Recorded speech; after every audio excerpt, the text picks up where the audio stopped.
Good evening dear friends. कैसे हो आप लोग? आई होप कि आप लोग सब ठीक ठाक होंगे और पढ़ाई कर रहे होंगे। इससे पहले हमने जो है आज हम जो है दक्षिण भारत में लौह एवं महापाषाण संस्कृति के बारे में पढ़ेंगे। इससे पहले हमारे जो है 2 लेक्चर हो चुके हैं। सबसे पहले हमने प्रागैतिहासिक काल में पाषाण काल पढ़ा था। दूसरा जो हमारा था ताम्र पाषाण काल का चल रहा था। आज हमारा चलेगा दक्षिण भारत में जो लौह एवं महापाषाण संस्कृति के बारे में पढ़ेंगे। सबसे पहले ये जानेंगे कि हमारे दक्षिण भारत में लौह, सबसे पहले जो है भारत में जो लौह के साक्ष्य मिले हैं तो क्या है कि दक्षिण भारत में मिले हमको 1100 ईसा पूर्व। 1100 ईसा पूर्व जो हमको दक्षिण भारत में लोहे के साक्ष्य मिले। 1100 ईसा पूर्व क्या हुआ कि दक्षिण भारत में हमको सर्वप्रथम हल्लूर जगह जो कर्नाटक में है, जो कि लोहे के साक्ष्य सबसे पहले हमें साक्ष्य मिले। और महापाषाण संस्कृति मतलब महापाषाण, महा का मतलब बहुत बड़ा होता है। पाषाण का मतलब आप जानते हैं पत्थर, जो बड़े बड़े पत्थरों के लिए जाना जाता है। ये दक्षिण भारत की जो संस्कृति होती है। दक्षिण भारत के जो कहाँ जो राज्य हैं हमारे, महाराष्ट्र हो गया, कर्नाटक हो गया, केरल, तमिलनाडु, आंध्र प्रदेश, पर इस टाइप की जो है संस्कृति पाई गई है। इन्हीं महापाषाण संस्कृतियों में क्या है कि ये मेन चीज़ है अपने कब्रिस्तान के लिए, कब्रों में लोगों का जो है शवाधान या दफनाने के लिए जाना जाता है। दक्षिण भारत में जो ये संस्कृति है उस चीज़ के लिए जाना जाता है। मेन चीज़ हम इसमें पढ़ेंगे कि वो कैसे उनका अंतिम संस्कार करते थे, कैसे शव होते थे। मेन चीज़ इसी पे है, क्योंकि जो शव दाह होते थे उनके साथ जो लोगों को दफनाते थे, पत्थर बड़े बड़े पत्थरों को रख के उनके नीचे अंदर हुआ, उनके अंदर जो सामान मिलते थे, उनके अंदर कौन से सामान मिले? ये लोहे की चीज़ें मिली हैं। लोहे के जैसे औजार हो गए, हथियार हो गए, बेलचे, फावड़े, ये चीज़ें हमको उनके साथ मिली हैं। तब जाके क्या है कि दक्षिण भारत में लोहा या महापाषाण संस्कृति के बारे में हम जानते हैं। वैसे हम जैसे ये चीज़ जानेंगे कि उत्तर भारत में भी सबसे पहले लोहे का साक्ष्य 1000 ईसा पूर्व, 1000 ईसा पूर्व जो हमारा जो है यूपी के अतरंजी खेड़ा नामक स्थान से होता है। जो अतरंजी खेड़ा जो है वहाँ से हमको सबसे पहले उत्तर भारत में लोहे के साक्ष्य मिलते हैं। उस टाइम पर आप अगले आने वाले लेक्चर में आप पढ़ेंगे जबकि हमारा जब वैदिक काल चलेगा, उत्तर वैदिक काल और क्या कहते हैं ऋग्वैदिक काल के बीच में जब 1000 ईसा पूर्व होता है कि लोहे का आविष्कार होता, तो उस टाइम पर हमारे कृषि में अचानक से तेज क्रांति आ जाए, कृषि उत्पन्न हो। क्योंकि लोहा ऐसी चीज़ है कि सारे जो बंजर जमीन वगैरह ये चीज़ को खोदने के लिए एक ठोस धातु है लोहा। तो अब हम अभी जानेंगे ये दक्षिण भारत के कॉन्टेक्स्ट में अभी लोहा और महापाषाण संस्कृति का क्या संबंध है। दक्षिण भारत में सबसे पहले महाराष्ट्र हो गया आपका। महाराष्ट्र में हमारा जो है नागपुर और उसके बाद हो गया आपका कर्नाटक के मास्की, केरल हो गया। उसके बाद आपका तमिलनाडु के जो है वो आदि चंदूर जगह है। और क्या कहते हैं, और उसके बाद हमारा आंध्र प्रदेश में नागार्जुन कोंड जो जगह है, वहाँ से इस टाइप की संस्कृतियाँ मिली हैं हमको। किस टाइप की संस्कृतियाँ कि बड़े बड़े पाषाण है, पत्थरों से उनको दफनाया गया और उनके साथ क्या है लोहे के हथियार वगैरह ये चीज़ें सामान्य मिली हैं। तो इसलिए इनको बोला महापाषाण संस्कृति। महापाषाण मतलब उसको ऐसे अंग्रेजी भाषा का मेगालिथ बोलते हैं। मेगा और लिथ जो शब्द से बना है, तो मेगा मतलब बड़ा होता है, मेगालिथ। तो सबसे पहले हम जानेंगे कि दक्षिण भारत में जो अंतिम संस्कार या शव दफनाने की जो प्रक्रिया है, तो कैसे कैसे वो शव दफनाते थे। एक तो हमारा जो होता है उसमें जो संगोरा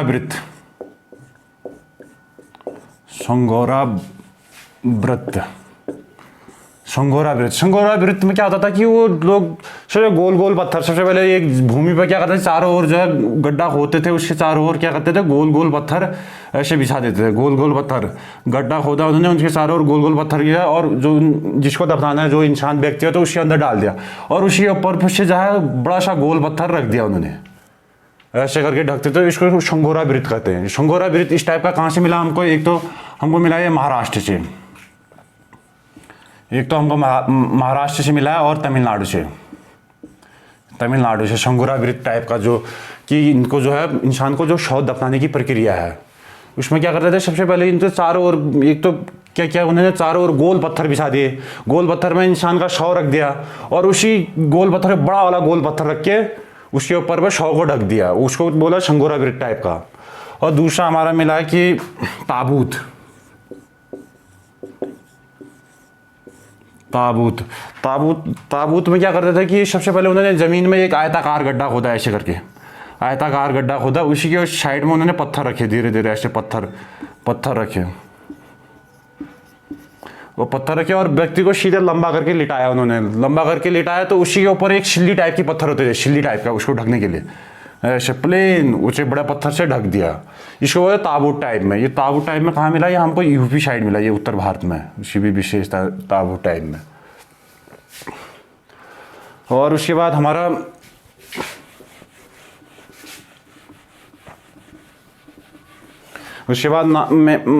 हमारा आ गया मेन हरिमेन।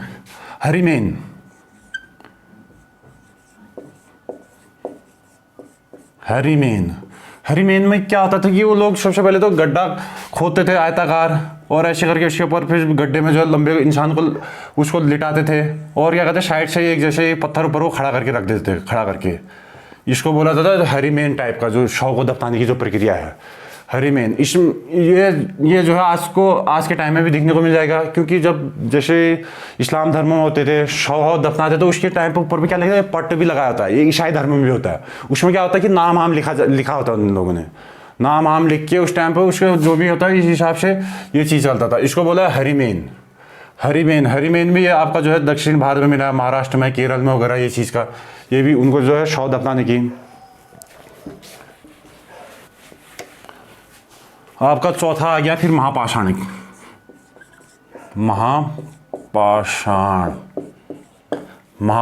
कब्र, जिस हिसाब से जिसके बारे में पढ़े। महापाषाण में क्या करते हैं कि सबसे बड़े बड़े पत्थर उठा के, बहुत बड़े ऐसे करके उन्होंने खड़ा कर दिया। ये सबसे बड़े पत्थर ऐसे करके, एक पत्थर ऐसे खड़ा किया इस साइड से, एक पत्थर ऐसे खड़ा है, उसी के ऊपर से बड़े पत्थर ऐसे खड़ के उसके ऊपर रख देते। इसके अंदर से जो है इंसान का शव रख देते थे। शव, इसको महापाषाण कब्र बोला जाता है, महापाषाण कब्र। तो इस टाइप की संस्कृति हमको जो है दक्षिण भारत में जितने भी वहाँ पे, महाराष्ट्र हो गया, कर्नाटक वगैरह, केरल, वहाँ से ये प्राप्त हुआ है। इसके अंदर और क्या करते थे, जो बड़े बड़े पत्थर होते थे साइड से उनको एक पोर्टो होल भी बना देते थे बाद में गैप वैप के लिए। अगर बाद में बहुत बड़ा जगह होता तो कोई और भी इंसान मरता है, उसको भी जितना ये पोर्ट होल जो छेद होता था उसके अंदर से अंदर डाल के वहीं दफना देते थे। तो इन्हीं के साथ हमको क्या मिला कि जो बर्तन होते हैं इनके साथ गैडी, बेलचा, तीर, भाले आदि आदि ये ये चीज़ें, सामान वगैरह, ये औजार उपकरण मिले हमको।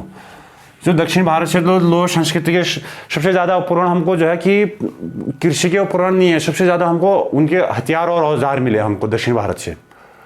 और सबसे पहले दक्षिण भारत में वो लाल वो काले मृद भांड यूज़ करते थे। मृद भांड क्या करते थे वो लोग, क्या यूज करते थे, जो मिट्टी के बर्तन होते थे, लाल वो काले मृद भांड। लाल मतलब लाल कलर से किए हुए उनके जो मिट्टी के बर्तन होते हैं, लाल, और क्या बाहर से या लाल होंगे या तो काले कलर से किए हुए जो मिट्टी के बर्तन है उनका यूज करते थे, ये लाल मृद भांड वगैरह ये चीज़ का। और इनका जो आपको बताया गया, इससे पहले मैंने ताम्रपाषाण काल में बताया था कि जो शव दफनाने की विधि थी, क्या करते थे, वो आंगन के नीचे दफना रहे थे। अब यहाँ पे क्या हो रहा है महापाषाण काल में कि शव दफनाने की सबसे प्रक्रिया जो हो रही है कि एक अलग स्थान बनाया गया, जैसे आज के टाइम पे भी होता है कब्रिस्तान, या जहाँ पे क्या किया था, कोई इंसान जो मरता था उसको वहाँ अलग से दफनाने के लिए जगह बनाई गई है। वैसे जो है इस टाइम पे भी उन लोगों ने अलग से जगह बनाई थी। तो उस टाइम पे जैसे ये क्या करते हैं, यहाँ पे जो ये लोग जो दफनाने की प्रक्रिया थी उसका जो है फेस जो है ईस्ट साइड होता था, ईस्ट, और पाँव जो है वेस्ट साइड होता था।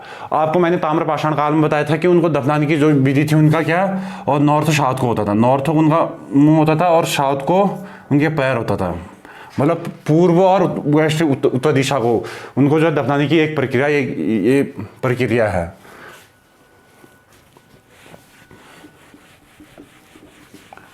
अब इनकी विशेषता आएगी। विशेषता क्या थी कि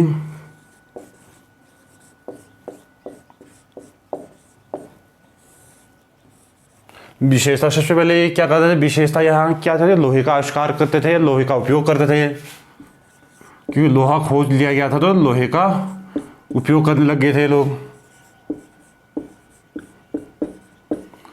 लोहे का उपयोग करते थे। और क्या कहते हैं, बड़े बड़े जो है ये शवाधान प्रक्रिया,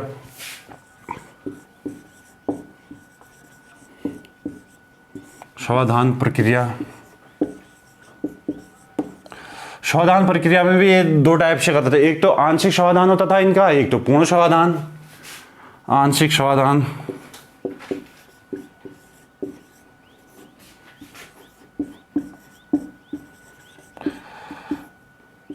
आंशिक शवाधान मतलब क्या करते थे, कोई जो बॉडी वॉडी होती है इंसान की, तो सबसे पहले क्या करते थे, या तो उसको एक पहले तो खुले में छोड़ देते थे।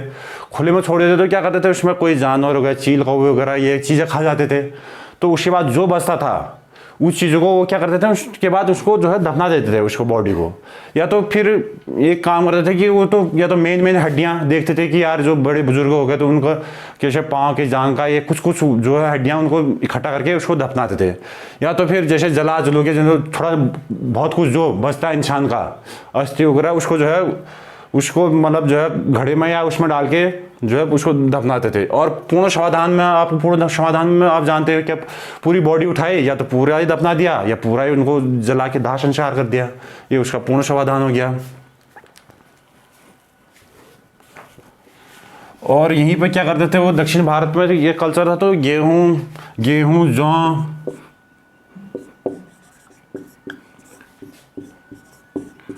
गेहूं जौ और रागी की खेती करते थे। और घोड़े के साक्ष्य भी मिले यहाँ से।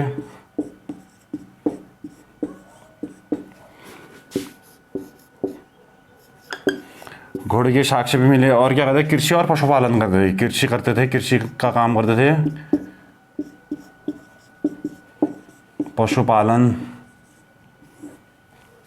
पशुपालन वगैरह ये चीज़ ये काम करते थे।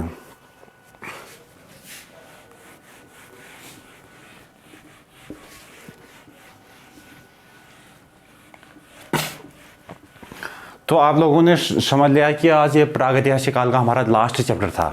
प्रागैतिहासिक काल में आपको बताया गया कि सबसे पहले इसमें कोई तो हमारा साहित्य साक्ष्य कुछ भी नहीं था। यहाँ पे क्या है कि लिखित एविडेंस कुछ था ही नहीं। जो हम यहाँ पे भी क्या था, या ये भी जो है प्रागैतिहासिक काल का हिस्सा था एक, क्या दक्षिण भारत में लौह और महापाषाण संस्कृति। तो ये चीज़ हमारा जो है अभी ये चीज़ अब हमारा कंप्लीट हुआ। जिस हिसाब से आपको बताया कि लोहा क्या है, लोहे का जो है दक्षिण भारत में लोहे का जो है उपयोग खोज हो चुका था, और उसका जो है लोग वहाँ उपयोग करते थे, हथियार औजार वगैरह या क्या खेती के उपकरण वगैरह बनाते थे। और महापाषाण संस्कृति का मतलब आपको बताया, महापाषाण का बड़े बड़े पत्थरों में जो है क्या कहते हैं शवों को दफनाने की प्रक्रिया, जैसे महापाषाण संस्कृति होगी। कहाँ आपको बताया गया कि महाराष्ट्र के नागपुर में, और क्या कहते हैं कर्नाटक के ये मास की ब्रह्मगिरी, तमिलनाडु, केरल, आंध्र प्रदेश वगैरह, इन स्थानों में ये जितने चीज़ें ये जो भी ये महापाषाण संस्कृति या कल्चर है इसके बारे में आपको बता दिया गया है। और हम इसके बाद जो चीज़ है कि आप लोगों को एक चीज़ और बताया जाएगा डिटेल से, कि आप समझते होंगे यार ये ईसा पूर्व या ईसवी या बीसी या एडी की आप लोग बोलते होंगे कि यार ये होता क्या है। कि जो हम सन इस चीज़ के बारे में अन्य कोई साल टाइम पीरियड वगैरह सन के बारे में कि ये जो है टाइम क्या है, ईसा पूर्व में हुआ या ईसवी में हुआ, या हमने लिख दिया बीसी में या एडी में लिख दिया। तो मेन चीज़ हम जानेंगे, मेन चीज़ क्या है कि जैसे इधर से गिनती स्टार्ट,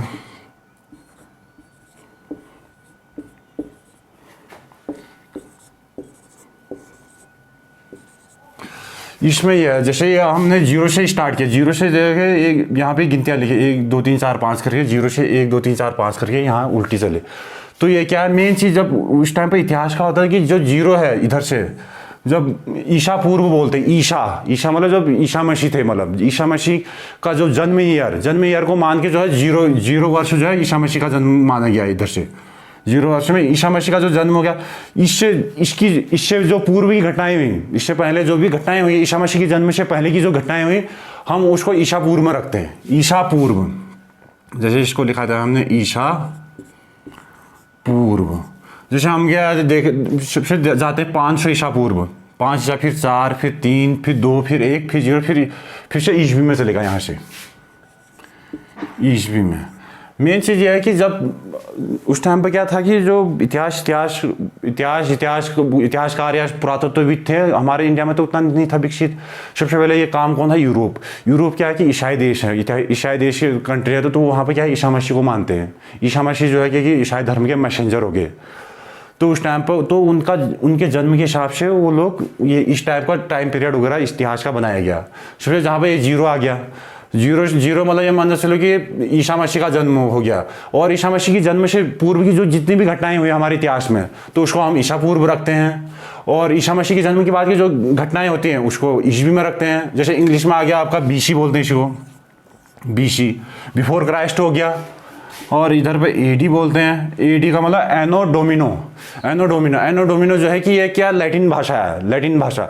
इसका मतलब था in the year of Jesus, मतलब जो बर्थ ऑफ जो है जीसस का जो है जन्म, वो मतलब कि जिस टाइम पर ईसा मसीह का जन्म हुआ वो वाला साल, एडी का एनो डोमिनो लैटिन भाषा का जो शब्द है।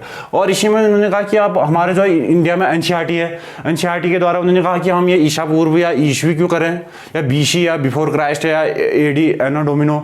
उसने एनसीईआरटी ने क्या कर रखा है, बीसीए और क्या था इसको बीसीए बिफोर कॉमन एरा।